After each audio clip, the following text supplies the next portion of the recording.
All right, welcome back, everybody. We are back for another episode of the Unfast Podcast. Another half hour of tomfoolery and hoogery by yours truly. And today we got a lot to talk about. All right, we got some stuff that's going on in the world. Okay, we got so today's Monday after the Austrian technically it's the Styrian GP. I don't know. It's the second one in Austria because of the whole schedule thing. Or I should say because of the whole virus thing, the schedule got pushed back further into the year.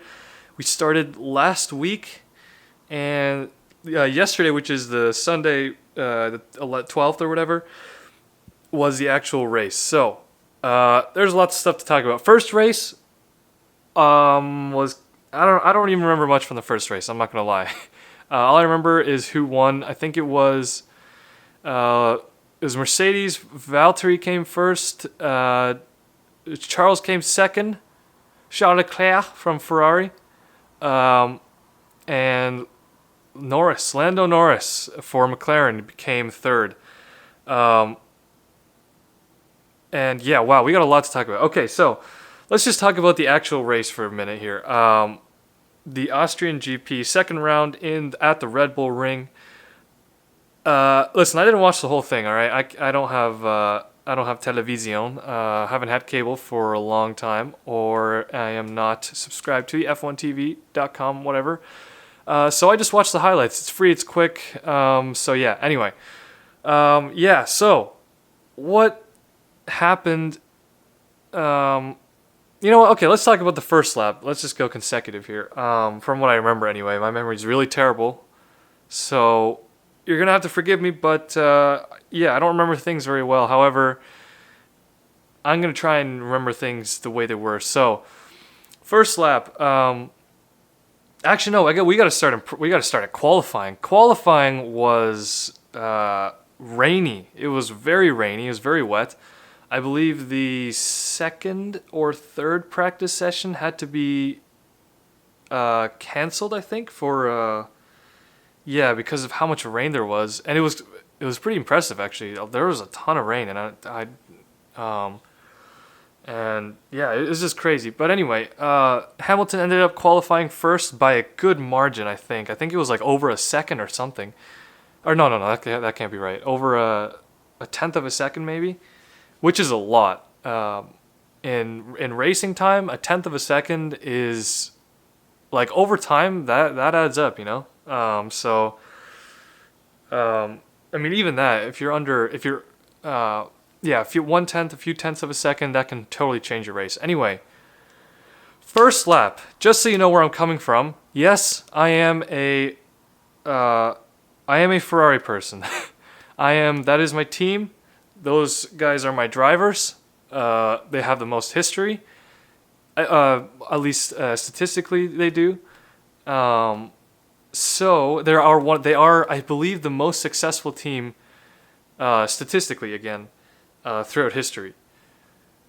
So, with that in mind, did I want to cry and hide in a corner, and not want to follow racing anymore after the first lap of the Styrian GP? Yes, I did. I watched that playback and I was disappointed for one. Just like the meme says, my disappointment is immeasurable and my day was ruined. Man, I cannot tell you how much it just, gives me the old 4-letter P word. I don't know what I was trying to say there. I just can't tell you how infuriating it is whenever that kind of crap happens. Now, I know it's happened with other teams. I know it's happened with the pink Mercedes team. I know it's happened with the Works Ferrari team, Haas, if you don't know. And who else has it happened with? Obviously Ferrari. I think it happened with the junior Red Bull team. They used to be called Toro Rosso. Now they're Alpha Tauri, so whatever. Anyway, it's happened before. It's happened many times. The last time it happened, I think, was the same team. So it was Ferrari, both cars in Brazil last year. And they both ended up retiring pretty much immediately. This time, the first lap, obviously first lap, most races, there's going to be some crazy stuff going on, okay? Lights go out, you're sitting there with your little, you know, you got your little, your F1 car launch control, basically. You just got to wait for those red lights to go out, and then you try to be the first person to that corner. No matter who else is around you or what anyone else is doing, you just try to make it to that first corner. You try to make it to that first corner first and not hit anybody. That's basically all you're doing within the first lap, right? You're just making corners. You just want to get to a corner first, and you want to avoid contact with people. Ideally, yes, you're going to do that the entire race. However, the first lap will be... Sorry, I keep hitting something. If you hear like a thud, I keep hitting the chair beside me. And I'm standing up, by the way, because I need to stand up for this. Also, I need some water. Yeah, you're going to hear a lot of water breaks because my mouth is super dry. I just had a salty lunch, so pardon me, guys. Anyway, okay. Sorry, guys. Anyway, what the heck was I saying?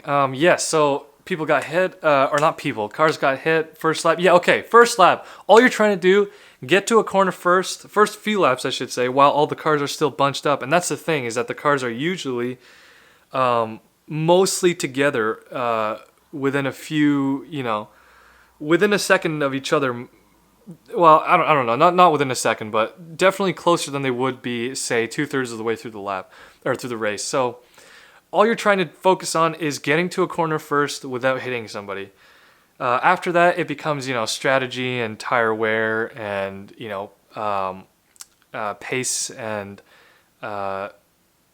management and stuff like that. Now, I don't remember. There has been almost every single race. I want to say, the opening lap has some kind of drama, right? Someone clips another guy's wing. Someone bumps tires. Someone locks up. Someone overtakes somebody. To take the lead. Somebody jumps to start. Whatever. Somebody stalls even. That hasn't happened in a while, but that's happened before many times. When cars weren't as, I don't know if they're more reliable now, but let's just say that it used to happen more than it does now. Yeah, just something crazy happens in the first, in the opening lap, opening few laps, I should say, opening couple laps. Oh man, and I don't know, the way it happened to me is, I don't know, it was just kind of dumb, right? I mean, it usually is. Well, it's not dumb. It's just racing, right? That's just what happens, right? But when it's your team, it just gets you in the goat. So last year, what happened in Brazil was they were coming down a straight.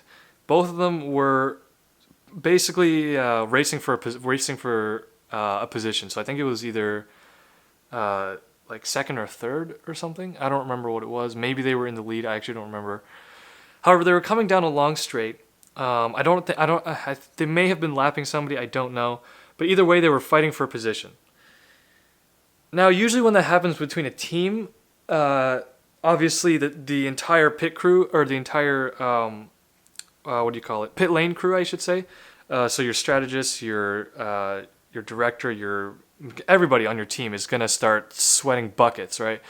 As soon as they see you start getting close and start getting to tangle with your teammate, there's a chance that either you're going to lose time. Actually, well, it's almost guaranteed. You're going to lose time, which is to say you're going to lose pace because you're battling each other, and therefore you're more focused. You're not as focused on getting the best line and cutting the or hitting the apex right and getting the racing line to shave down thousands of seconds just to get that quickest lap time. Instead, you're focused on either passing the other guy, which means which could very well mean going off the line. Usually, it means going off the line because you have to, because the other person is going to be taking the line. So you got to take a different route around them, or you gotta what's the word? You gotta bait them into going in off the line so you can take the line, or whatever it is, right? You can what do you call it? You can what's the word? You can pass them on different sides. You can take longer lines, or I should say wider or tighter lines. You can take a different exit. You can take a different entry and exit, obviously, all that kind of stuff. Anyway, so what happens when you battle with your teammates is you either lose time or you lose time, and the biggest thing that most people think about, you have a chance of crashing into the other person, which could, and when I say crash, I don't mean just like, full out ram. If you touch somebody, if you touch someone the wrong way, if you touch another car the wrong way with your car, you could very easily spin them out, which could lead to more damage. They could end up clipping the, front right corner of your car as you like accidentally pit them or something. And when I say pit, I mean like pit maneuver, where you just kind of, you guys know what a pit maneuver is. I don't need to explain that. But yeah, so you're basically worried about losing time, which means everyone else is going to catch up to you, unless of course they're fighting, then still they might catch up to you. As a team, you're obviously going to be concerned about that. Or what's more in your mind is, oh no, they're battling each other. They've got practically the same car. All it comes down to is who's going to make the mistake, or who's going to take the better line, who's going to find the best grip, who's going to take an unconventional line that maybe has no grip, and they're the ones that go, that take the loss, and the other guy goes through. All that's happening. What was I gonna say? I just lost my train of thought there. What the heck was I gonna say? Can you believe that? That's how bad my memory is. I'm literally talking about something, and halfway through me explaining it, I lose it. Okay. Let me rack my brain here. I'm never gonna think about it. So, yes. Okay. So they're taking different lines. They're gonna pass. And all you're worried about is that they're gonna crash. And if they do, that's both your points, that's all your points gone. That's what I was gonna say, right. So you're in the same car, which means it basically comes down to who just has the better circumstances, and who is the better driver, really, in that situation at least, So the chances of it just being a clean overtake where where one guy takes a line, like what normally happens is, let's say if you're going on a straight, or let's say you're going on a series of turns and there's a straight at the end. Usually, what might happen is you try to catch up on the corners, right? You generally speaking, you're not going to be able to pass on winding corners, right? Like corner after corner, like that kind of sector of a track, you probably won't be able to take over. When you get to the straight, though, if you're in a good position, or even if you're not, even if you can find enough speed on a straight to catch up and then pass, usually that's all that happens, right? You catch up to them, you're just simply going faster than them, you go on the outside of them, or you take the inside line out of them, depending on whichever has more space, or whichever you feel as a driver is the best route to go. You take that route, and then you just pass them, and they're behind you, and you just with your quicker pace, you just create more distance, and that's typically the overtaking process, right? I mean, there's other stuff like DRS and traffic involved and everything, but generally speaking, that's the story of an overtake. Let me just get a drink here. My apologies, by the way, if you hear a lot of lip smacking. I don't know. My mouth is super dry and I don't know what to do about it. Eat less salty food, maybe that's what I should do. Eat healthier. We have fruits. I'm gonna have a fruit after this, guys, because an apple a day keeps the doctor away. And guess what? I don't like doctors. Yeah. Anyway, so that's usually what happens in an overtake, right? So one car is faster than the other. You basically go by, and that's the end of the story. When you're part of the same team. So yesterday it was who was it? It was right. We're talking about Ferrari. So. Ferrari, both Ferraris, number 16, number 5, Vettel and Leclerc. They're the same car. That's not going to be the case in the overtaking game for the same car. And it's happened many times. You think of the Multi-21. You think of, what was it, last year in Russia, I want to say? Or anyway, there was a time it happened with the Mercedes recently, very recently actually. Yeah, I think it was Russia. And the time before that I can think of was, before that was Mercedes again, I think, in either 2015 or 14 or something. I think it was the year before Nico won his championship, won his chip. won the trophy. Yeah, that was one of the first times Lewis and Nico raced at that raced each other at that at that kind of intensity, you know. So anyway, yeah, it's happened before, and usually what happens is it goes on for an entire lap. It can happen, you know, in one lap, and then it kind of cools the next time. But then in the course of a lap, they catch up to you, and it happens all over again. So that's the kind of thing we're talking about, right? You're obviously in the same car. Basically, what I'm trying to say is that the point that I'm trying to get across that I drawn out very long at this point is that if you're in the same team, your cars are pretty much the same, right? At least they should be. So what's going to happen is instead of you being faster than the other guy, you're just if you can just catch his toe and you can get around him, chances are he's going to do the exact same thing next time. Because let's say if you have this if you have two drivers that are both very consistent, if they have the both kind of skill level and driving style, they're generally going to be in the same spot, right? That's usually what we see happen. I mean, not all the time, but definitely sometimes. Obviously, at least half the time, I would say, your teammate is going to come within, you know, a couple spots of where you came, right? Either ahead of you or behind you, unless of course the guy retires. That's a whole different story. Anyway. Last year for Brazil 2019, Ferrari neck and neck going down the straight. I forget exactly what happened, but somebody was catching up. One was catching up to the other. I think it was number 5, Seb, was catching up to Charles. I want to say his real name, but I don't know. I just feel pretentious saying it. Not that whatever. I don't know. I'm just gonna say Charles because that's my English. So Seb is coming up to Charles. He takes a line to the right or something, I believe. Charles tried to before he made the move, or just after, he tried to push him out a little bit, to close that door, as they say. And either he didn't see it coming, or he was just reacted too late, or he didn't want to react, or whatever it was, and they ended up clipping tires or clipping wheels. They kind of bumped wheels, and then it almost happened instantly, right? One of the wheels went out, one guy's wheel popped out, and then the other guy's side pod got damaged, his front wing got damaged.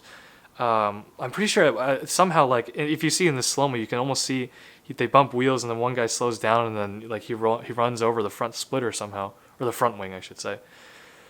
And they ended up crashing almost immediately at that turn, basically, or at the end of the straight, basically at the runoff area, kind of. They both kind of came to a stop, and that was highly depressing. I mean, it was the end of the season, right? So we obviously knew, and I think at that point Hamilton had already won the championship, as he does. So at that point it wasn't too much of a heartbreak, because you knew, well, they're not really in contention anymore. As a constructor, I think they came second, right? As a constructor, yeah. As a constructor, they've already got the runner-up trophy. I mean, that's some consolation, right? And I think who was it? Leclerc. Yeah, he got. I guess I should say, if I'm saying Charles, maybe I should say Leclerc. But I'm not gonna do that. That sounds weird. Leclerc. He came third, I think, in the drivers' standing. So. It wasn't... Actually, I believe it was a battle for third. Yeah, it was a battle for third between he and Max. And now I don't remember who won. See, guys, my memory's terrible. I don't know. I should remember this anyway. But that one wasn't as bad because we knew how the season was, and everything was already established at that point. We've got, I think, 18 races this year, 2020. We've got 18 races, I believe, because we have a shortened calendar slightly. I should say the calendar is shortened drastically, almost by half. But the amount of races themselves have only been slightly shortened, because you need a season, right? You need to have a full season. But this year, that incident happened. It happened differently, but it happened. The timing was just it was soul crushing. I tell you, back in my day, everything was soul crushing. I had to walk to school uphill. Sorry, I just went off on a thing there. So this time it happened, second round out of 18, that they come together and they both retire. not as quickly. It was much more dragged out. But yeah, oh man, I don't know. I watched that opening lap in the highlights, and I was just like, oh, I was crushed, man. Yeah, I don't know what to tell you. It's just so sad. Oh, you know what else is sad is that they're not even showing any promise for potential. That sounds really bad, and I don't mean to, I don't want to sound like a jerk, but okay, you gotta understand, I'm a Ferrari fan, okay? Schumacher was the guy. He's one of the goats, right? I'd say the other two are Hamilton and Senna. I mean, statistically there are people who have outdone, some on people's goats list or whatever. But to me, it's less about the numbers. I mean, Schumacher is the GOAT for that fact, but you can see from his driving style just how good he was. I mean, to be fair, he was given the dominant car, but think about it. Which of the dominant drivers and champions have not been in the dominant car, right? I mean, that's just how it works, right? Because the best go to the best, right? And vice versa. So, anyway, go arguments aside. That's a whole topic for another day that I might get into. But what was it? Why did I bring that up? Yeah. Oh, right. I'm a Ferrari fan. I'm not gonna. As much as I want to bash on other teams or whatever, I'm not. That's automatic. That's second nature. I'm gonna bash on every team. That's just how sports are, right? You love your team. If they make a mistake, you make fun of it and you cry, and then you make fun of the other teams because they're worse than your team in your mind, anyway. So yeah, the thing that's really soul crushing is the fact that they've pretty much been their season already. As far as performance goes so far, guys, they have bleeped the bed. All right, they have defecated, excreted, laid waste on the entire mattress. I'm sorry if that was graphic for you, but I could have gone way worse. Trust me. That's light work. Anyway, it's like when I saw their free practice times the first round, and heard Mattia Binotto, the Ferrari director, or I should say the Scuderia Ferrari racing director. He's not like the CEO of Ferrari or anything, but he's the technical director. Right, that's the title. Yeah, technical director of Ferrari. He's like the Toto Wolff, Christian Horner of Ferrari. Anyway, so not that most of you guys know what I'm talking about. Anyway, I mean, if you're a Ferrari, if you're an F1 fan watching this, you're gonna know what I'm talking about. But anyway, how many times have I said anyway? Anyway, obviously when the first round of free practice is, it doesn't really mean much, right? I mean, at least it doesn't have to, because that's one of one, right? You can't just take a one-time result and then cover everything else with that, as so to say. But the first time I heard that they were slower than most midfield teams, I had to. You want to believe, and you do believe in your head, that they're sandbagging, that they are making other teams see them as not as a threat, so that when the actual important race day comes, where you score the points. Well, I should say all sessions are important, but I mean qualifying is it has an order, right? Practice, you have your practice sessions, you got your qualifying, and then you got your race. That's the most important. That's where you get the points. That's where you get the wins. That's where you get the podiums. That's how you ultimately end up getting drivers and constructors championships. Oh, my mouth is getting real dry. Ooh. So, I just did a little burp there. Hope you didn't hear that. So, chips. Why was I talking about chips? Right. I thought they were sandbagging. at first, and so did everyone else. First race comes around, that's where you want to score points. That's where you want to get on the podium, right? Actually, sorry, before that, even qualifying, okay? Qualifying comes out. They don't even make the front row. They don't even make the second row. I don't think they did. No, I don't think they did. Actually, you know what? Car number 5, Sebastian Vettel, he didn't even make Q3. Right? I think, yeah, he was out in, I think he made 11th place. He was out in Q2, the second round of qualifying. That is not where Ferrari has gone out in the last, 4 years, 3 years? Last few years, I should say. But I mean, come on, right? I just what happened to their team, you know? I mean, I guess other teams just made better technical enhancements to their car.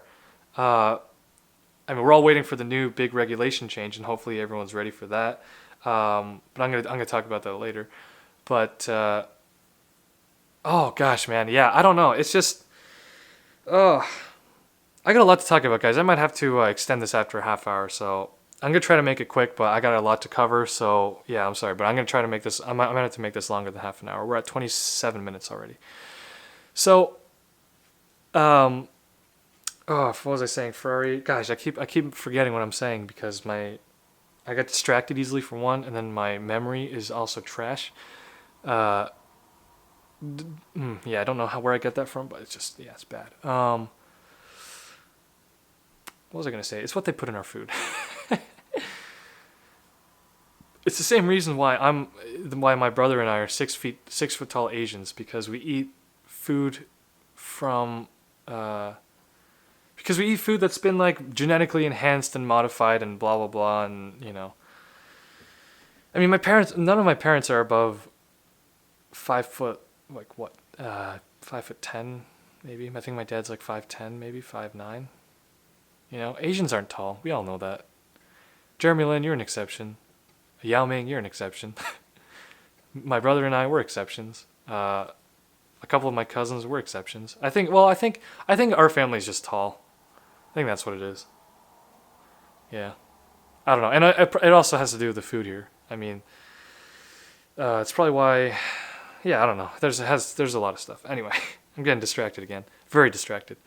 I'm getting distracted about why I get distracted. Isn't that crazy? All right, back to F1. So, yes, disappointment that Ferrari is as slow as they are. I cannot believe that they dropped this far, this quickly. Red Bull's still very fast. Mercedes is obviously at the top. Pig Mercedes is catching up. Speaking of which, now that we've gotten my disappointment with Ferrari out of the way, sort of. Actually, you know what? While we're talking about Ferrari, here's what happened, okay? When Mattia Binotto first came in, you know what happened was, here's my theory, okay? I'm gonna quiet down a little for this, but here's my theory. So, Mercedes, AMG, F1 team, the Petronas Mercedes AMG F1 team are in the lead at the moment, and they have been for a long time, since the hybrid era started all the way back in 2014. And they have been the dominant team. They have had the dominant drivers. They've had the best strategies. They've been the best since 2014. Ferrari is the best team of all time. They aren't right now, obviously, and they haven't been for a while. But they have been pretty close. In the last couple of years especially, they've been runner-up to pretty much everything. So, with that in mind, the Mercedes AMG F1 Petronas team, whatever, have seen this uprising from Ferrari, Scuderia Ferrari racing team, Scuderia F1, Scuderia Ferrari F1. And they decided, you know what, these guys are getting better and better. And with the regulation changes coming, they might beat us. That can't happen. So what happened? What do they do? What happens? Well, this is what happens. This is what happens. This is what happens. Some executive at Mercedes, some, chairman of the board, CEO type guy at Mercedes AMG F1 team, Petronas, decides this can't happen. And he says, you know what we got to do? We have to stay on top. So what does he do? He obviously has a lot of money. I mean, everybody in F1 has a lot of money, generally speaking. It's a very expensive sport. Everybody knows that. Most national or international sports are very expensive. They have a lot of money behind them. It's a $1 billion industry. So, Mr. Mercedes, who has been winning chips year after year, and I mean literally, they have won 6 consecutive Constructors' Championships. That's millions of dollars. There is prize money, guys. If you win the chip, if your team wins the chip, if you're the driver that wins the chip, I mean, as the driver, you're obviously going to get a bonus, right? You're going to get a bonus. You're going to get prize money. The constructors definitely get prize money. That's what the Constructors' Chip is for. So with that money, he buys out the old Ferrari technical director, right? He gives him a sweet deal. He says, hey, you don't have to work a day in your life for the rest of your life. We got you covered. We'll give you a certain $1 million a year. You're fine. We just need you out of the game. So he says, okay, fine. Takes the deal, gets out. What does Mercedes do? They get in their own guy, Mattia Binotto. They pay him more than what anybody else would have offered him in Ferrari. And he used to be in a lower position at Ferrari. Or I should say, he wasn't in a directing position at Ferrari, I believe, if I'm correct. And he wanted to get up into that spot, but it wasn't happening. It just wasn't happening. So actually, you know what? That's actually what happened. That's what happened. Is Mercedes said, "Hey, listen, I know you want to get into that spot, okay? We can make this happen for you. All you got to do is what we say, and we won't tell you to do anything stupid. You can do 95% of the time. You can do whatever you want. 99% of the time, you can do whatever you want. We won't interfere at all. You won't hear from us. You won't see from us other than at the races. We'll give you a certain million amount of dollars a year or whatever, or in one lump sum. And all you got to do is make sure your team doesn't win. All you got to do is make sure your team does not give my team troubles." So Matthias says, "Okay, fine, but I need a guarantee, right? I need some kind of guarantee here that this won't blow open, this won't blow wide. What are we going to do?" So then he says, "Here's what's going to happen. You're going to cut your contract with Sebastian Vettel.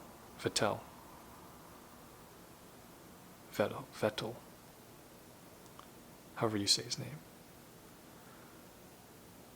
And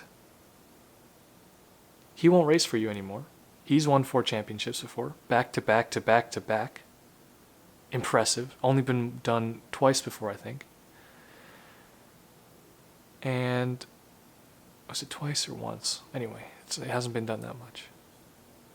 And once he's gone, you're going to have a driver who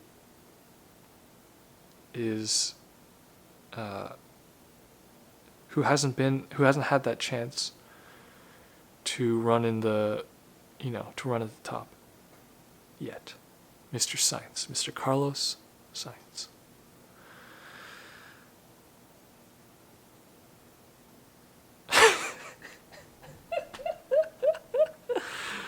Oh, you guys like that? Oh man, sorry. My theory just ended there. I was on a pretty good roll for a minute, right? Anyway, oh gosh. I was on a... Oh, that's my stupid 2 minutes off the cuff strung up theory. All right, yeah, that was just my silly theory. Anyway, sweet talking to you guys. Nice to hit up the podcast once again for another week. I will see you next week, and we still got a lot more to talk about. I still had a lot more to talk about, so I will finish my thoughts next week. See you later, guys. Bye.